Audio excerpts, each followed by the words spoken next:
and this is part 2 of our indoor barbecue series. As I stated in the photo in the intro, today we're going to be doing some barbecue seasoned chicken. Now I did record this at the same time that I was making the barbecue baked beans that we did last week, but I want to show you a simple way to transform basic chicken parts, legs or chicken breasts that you may have in the freezer, into delicious barbecue seasoned chicken. Pulled chicken, or real barbecue chicken, is going to be another episode. So stick around today, and I promise you, you're going to love this. Alright, so we're going to begin here. I've got 2 packages of frozen legs and some frozen breasts. These are out of my freezer. I've been defrosting them for a few hours. Vacuum sealer didn't quite work there, so we're going to use these, but they're perfectly fine. And I'm just going to show you how to open these up and go forward. So I've sped this up because I think you know how to open a bag. And make sure when you're working with chicken, you always have a paper towel down or a Silpat or something to catch some of the juice there, because chicken can cross-contaminate pretty easily. And once you're done working with your chicken, always wash your hands. Alright, so here we're going to cut these breasts. Now these are dinosaur breasts. These chickens are huge. Every time we buy these, and we get them 40 pounds for about $1 a pound from one of the meat processors in town, they're just gigantic. So I'm going to cut these in fourths. I've split them there in the narrow end, and then I'm going to split the upper end there. And they're still partially frozen. It's a lot easier to work with when they're still kind of frozen in the middle. That way they don't kind of get wiggly on you, and that's good for chicken breasts, especially because they get slippery. So these guys here, we all want them to be the same thickness. So what we have to do is pound them with a food mallet, and that's this guy right here.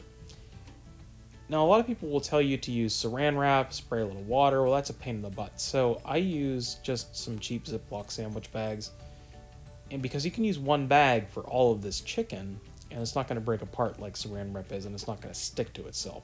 So pound them like that, and there you go. Once you get them flat, about a centimeter or so high, then we just continue to the rest of them. So I'm going to do the rest of these and get back to you in a bit.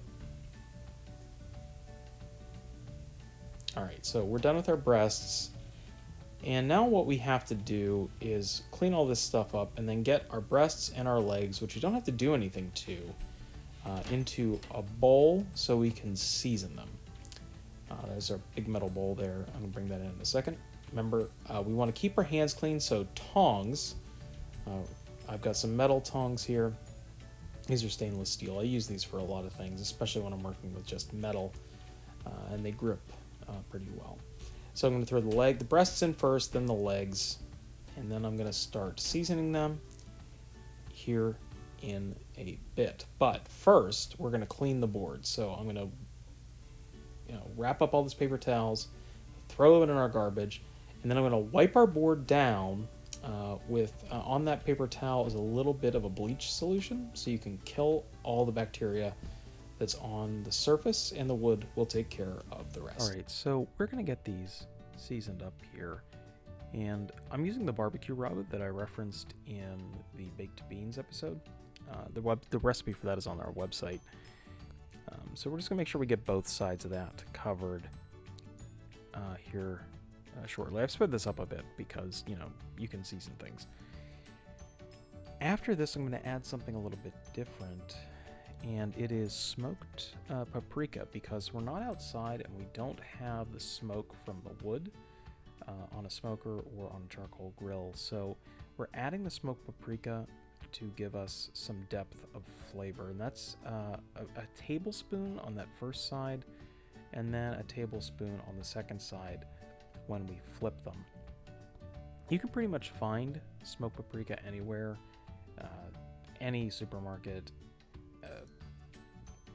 anything really. But if you can't, you can use some Hungarian paprika or some sweet paprika and add some liquid smoke.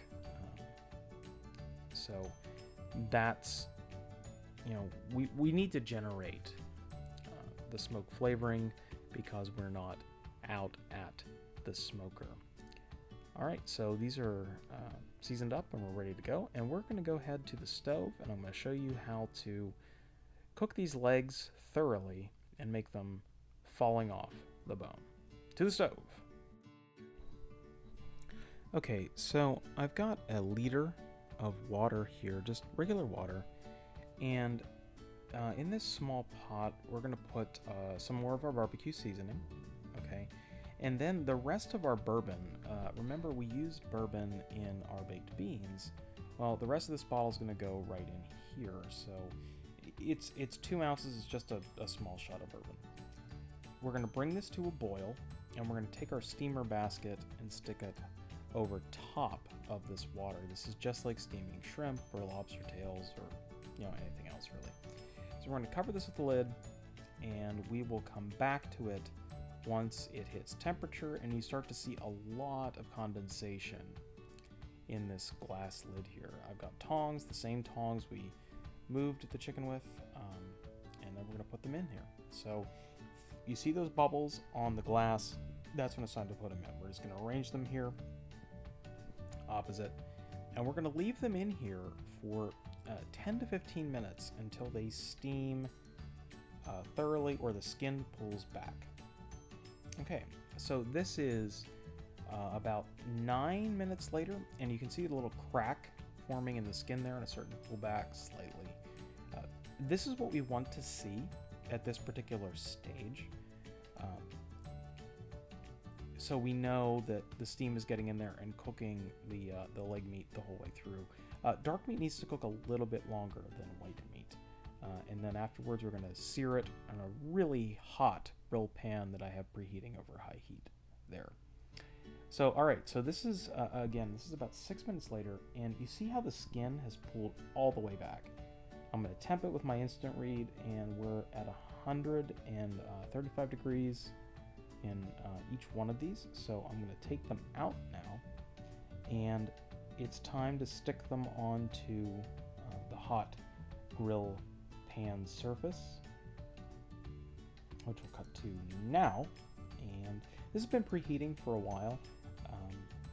I've got an electronic infrared thermometer there. It's 375 degrees where I'm going to put them, and that's the heat you want. You don't want it to be too hot for chicken thighs because they need to cook a little more slowly. A good way, if you don't have one of these thermometers, a good way to know is to take some water, flick it with your hands, and if it takes longer than 3 seconds to evaporate, it's not hot enough. So we're going to stick these on here, and then we're going to turn them, and we're going to season them one more time with rub, the same barbecue rub that again is linked on the website. So we want to get these, the goal here is to get them to over 170 degrees Fahrenheit, but also to give them a nice caramelized, crispy, dark exterior. Now, in theory, if you've steamed them properly to 135 to 140 degrees, they will not only be perfectly done, but look perfectly done by the time they've hit their desired temp. Again, dark meat should be somewhere between 170 and 185.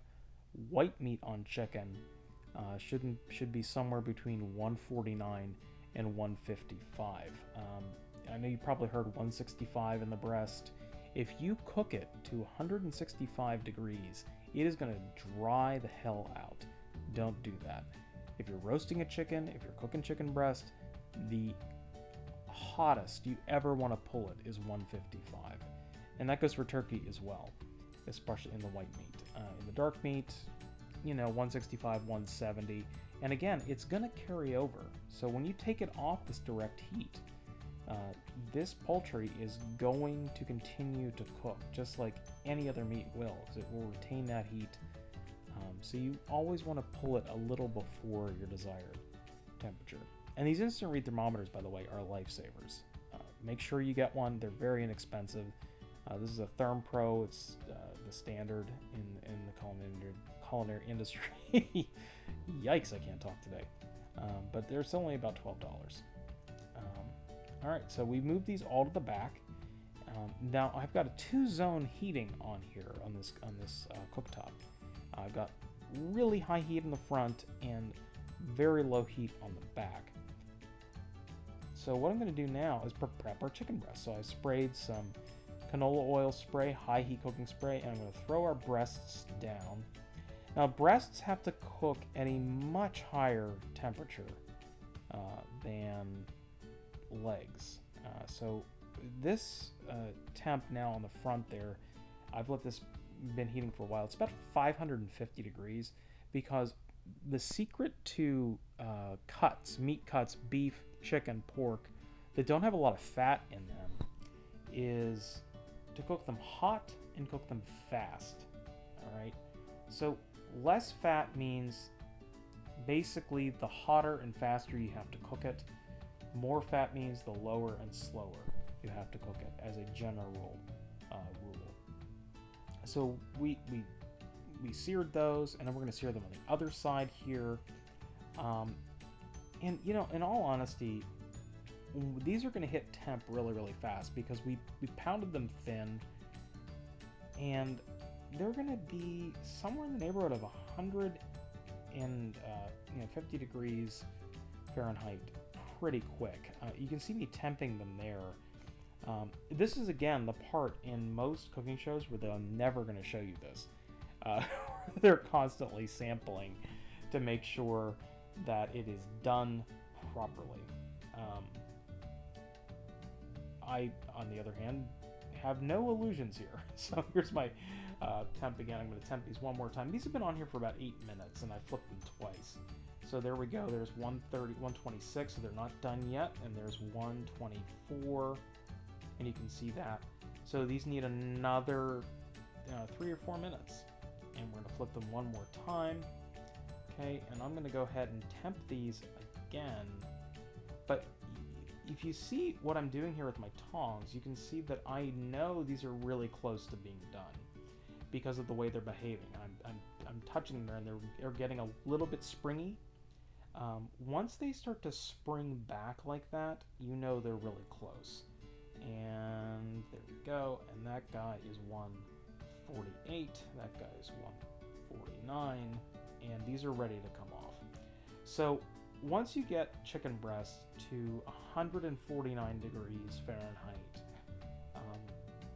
it's ready to go.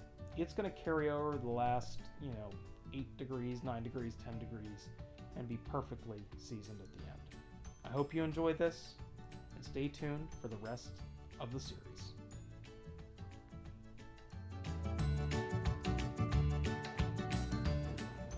I'm Chef Joe, and thank you for watching this part of our series, Introduction to Barbecue, the Great American Art Form.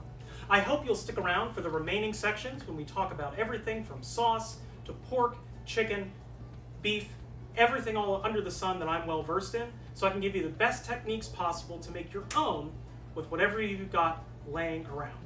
If you haven't had a chance yet, check out our website at www.realscratchcooking.com, as well as our Patreon at patreon.com/FRSCwithlove. Links for all of our social media and all of those other things are in the description. You have yourself a wonderful day.